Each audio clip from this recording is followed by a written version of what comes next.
going to be Teal, obviously going over our latest project since now that we are here in Texas. But first, we just got back from our morning walk with Compass.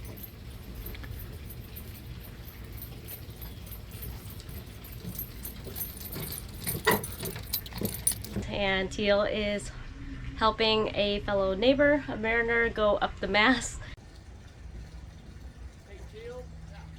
to do some maintenance work. So yeah, I have a feeling we're gonna be very busy here in the marina with art projects, and if anybody stops by, we're always willing to help. So I have a feeling this is gonna be something that we're going to encounter quite a bit, which is, you know, just the marina kind of environment where neighbors help neighbors. And so kind of fun for Teal to kind of go and check out boats with different toys. This is a 42-foot lagoon, so yeah, it's fun. I'm just waiting for him to come back so then we can get started on ours. Okay, enough of that. Now let's do a project for us. Okay. You know, now that we're back in the States, it's going to give us a chance to do some stuff that we haven't been able to do in a long time. We've been full-time live-aboards since 2016. Thanks for watching this week's episode of Onboard Lifestyle. If you liked it, then don't forget. Oh my goodness, I'm so used to it! Oh, I know. That's fine. Just stop this it. One? Yeah, that one there. And this is the first time that we're not all on board living here full time. So I'll be able to take this time to do a couple projects that otherwise we wouldn't be able to do. And I'm just going to have to pick and choose a project at a time and work our way through this boat. There's a lot to do. I mean, a lot to do. But today I'm going to kind of start with this upper bridge deck head. This one we put in back when, geez, Emma was just a toddler. I don't know how long ago it was. Okay, let's walk into the new head.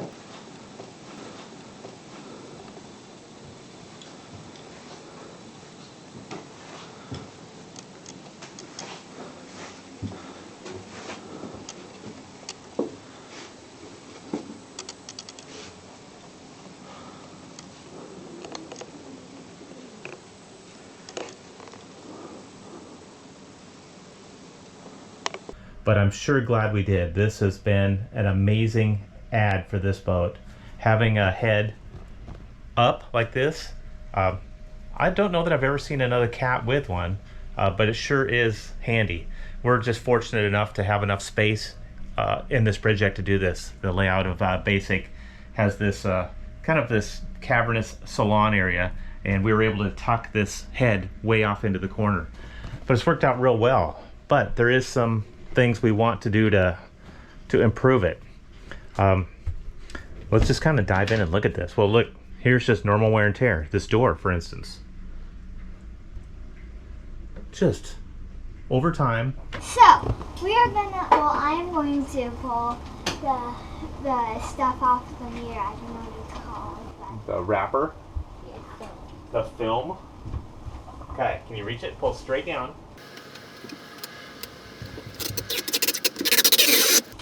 Now grab it like this. Grab a lot more. Cool. Woohoo! So excited! Yay! You love it? Yeah. I'm sure this is me wearing my hands back and forth on this door, grabbing onto it. But let's take a look at what we got. Okay, overall, at a glance, everything looks great. I mean, this head's worked out real well for us. Not a lot of cats have a head on the bridge deck here, but we wanted one, and we wanted one for a reason.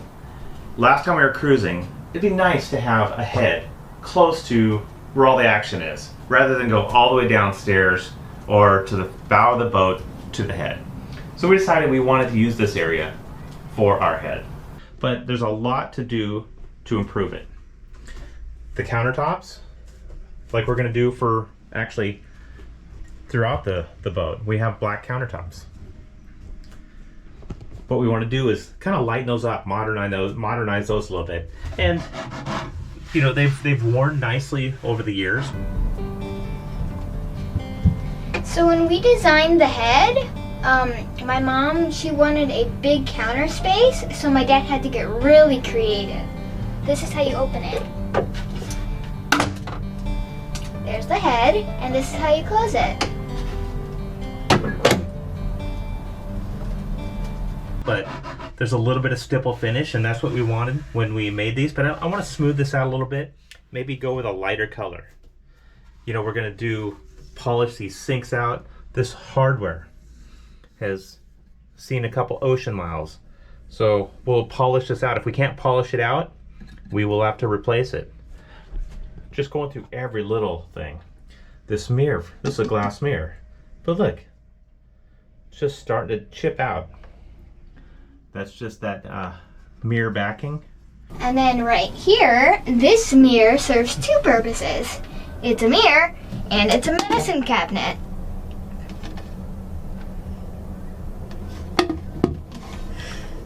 So we'll upgrade that. Lighting.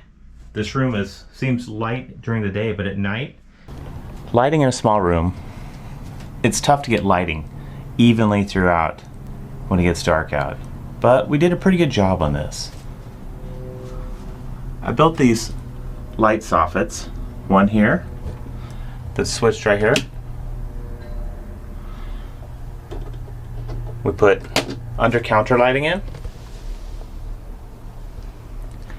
And I built a light soffit in the shower. This one was a little trickier.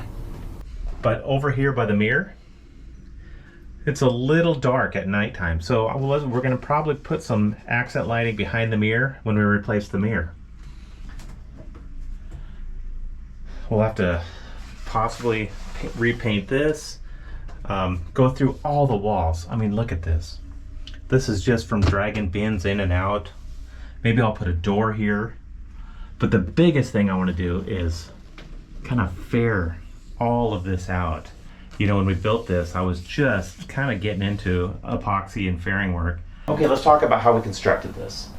This is a fiberglass skin over a marine grade poplar veneer that is over foam and vertical grain fir. So what I did was I started with the vertical grain fir, and I did my layout of the room with 1x2 vertical grain. And I was able to insert all those in using epoxy and stainless pocket screws to hold the structure together. Now at this point, this is not what's going to give the walls the strength. The strength is going to come with the fiberglass cloth and the epoxies as we layer it over and blend it into the cabin top and into the deck. So the next thing we would do after that was insert a high density foam. And I did that for a couple reasons. It's nice that you don't push on a thin 3mm veneer and be able to push through it. So that high density foam makes this feel solid. It gives you sound dampening. So this room is very insulated, very quiet. It gives you a nice surface. So when I'm bending this veneer around, it doesn't want to dimple in between the ribs. So the next thing I would do after the foam was take that thin 3mm poplar, it was a marine grade ultralight poplar veneer, and I glued it with West System with thickened epoxy and bent it around this entire perimeter. I did just the opposite on the inside. I'd actually do an inside bend on the inside. So this wall actually nets out at about 1 3/4 inch thickness. And if you look real close in the corners, there's a little bit of a defect and stippling, and you know, I want to just kind of work my way through all this now. I'm much better at it. We'll replace all of this. Look at, over time, everything just gets tarnished out there. Same with this here. The shower fixtures, again, look at this. This all needs to be just polished or replaced.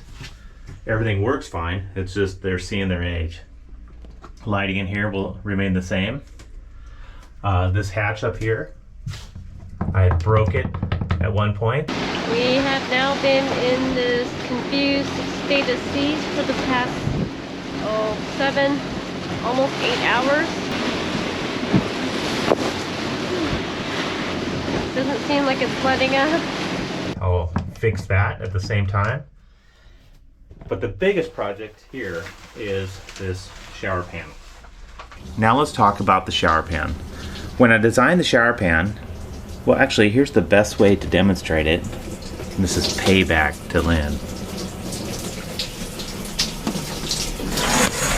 What are you doing? Hang on, we're doing a video here. Oh my god! And you couldn't wait until I got out of the shower? Seriously! This is the best way to describe how a shower works. Just trust me. I'm not showing a thing. Nothing better show. We wipe that screen off. Oh my god. Okay, when I designed the shower pan, I built it just like the rest of the wall. I used VG fir and layered the poplar on and then laminated multiple layers of glass cloth. I had to form the shower pan though, so everything sloped down to the drain. The bridge deck naturally wants to go, Compass, get out of here. The bridge deck naturally is sloped this way, so all I had to do is build up a little bit over here and over here to drain down. It worked out pretty good, don't you say, honey? It's getting cold. Okay, close the curtain. I am so gonna get you back. If you see the discoloration right here and a little bit on the corner, the bridge deck slopes down towards the drain, and it's been working 90%. But that extra 10% right over here, this discoloration has a little low spot, and you can see where the water sits here and in each corner. So I'm going to regrade this shower pan so everything works fine. Actually, let's do a little test to see what's going on. I'm going to take a handful of marbles here. Let's just scatter them right across here. Look. All the water works its way towards the drain. With the exception of this low spot over here. And watch this. That low spot there. You can see where the discoloration is. That's where the water wants to sit. As soon as it gets up over this area, look at that. It starts working its way back towards the drain. So I'm gonna have to re-slope this in, this in, this in, and then this over here in. This whole field looks like it'll be fine. It's not gonna take much. And I'm just gonna build up a little at a time till all those marbles drop in the bucket. So this is gonna be a pretty major part of this. But here's, I'm gonna take the counters off, 100% off too, because I wanna be able to resurface all these areas. And we love this detail of how it folds up out of the way. But we gotta kind of re-engineer a couple things here. This over time, it always loosens up. So while the sink's out, I'll come up with a better way to kind of support this counter. Seems to work fine, but it's still got that little bit of play in there. The head has seen its day. It still functions nicely, but all the plastic is tarnished and worn. We'll upgrade that at the same time. We'll just kind of go through everything. This is going to be a fun project, and time-wise, a couple weeks, I should have this all knocked out, but I need to kind of get into it. It's been a kind of a good head for us. Everybody that comes on board loves it. Don't you think, Lynn? Yes. Yes. It's nice because when we have people over, you know, in the cockpit, they don't have to go down into our rooms. So it gives a little privacy, and it's just nice to just have something up here for overnight passages. Oh, I agree. It is kind of handy. Nobody has to go all the way downstairs when we're underway. So I guess it was just a seating area. It was kind of a wasted space. I know. When we bought the boat, this whole area was, well, I don't even know what it was. It was a seating area. It was just... And it had all of our electronics in that corner. So it was ugly. So I mean, it was unattractive. previous owners had used it for multiple other things. We found photographs on the internet that showed how this area really evolved over the years from owner to owner. We found photographs where it was used for a daybed for a dog. We found pictures that showed it looked like some sort of seat was trying to be constructed. When we purchased it, it was even different. So we came up with this design just from our own experience of what we wanted. But this has a function, and it seems like everybody thinks that it was designed this way. So that's kind of cool. Yeah, one of my favorite things that I'm gonna do, believe it or not, is just get all these little details, because I stare at them now that I know how to fare much better. Just all these little bumps and little waves in the ceiling, and you know, it's hard to see right now, but with the right lighting, they just glow for me. I mean, this little dot right here, that one has bothered me over the years. And there's others, but we'll go through this whole thing and just take care of business. And I don't know, I'm excited for this one. Project mode. Project mode. Thanks for watching this week's episode of Onboard Lifestyle. A special thanks goes out to our amazing patrons, whose generous support fuels the production of our videos. Join our crew if you can. Over the years, our crew has made design changes to Basic. And now, with over half a decade of real-life cruising under our belts, we now know what worked and what needs to be adjusted. Plus, a whole lot of zhuzhing up along the way. With the process of planning our next project behind us, the fun part is about to begin. So, come back next week as we go into full demo mode. See you then!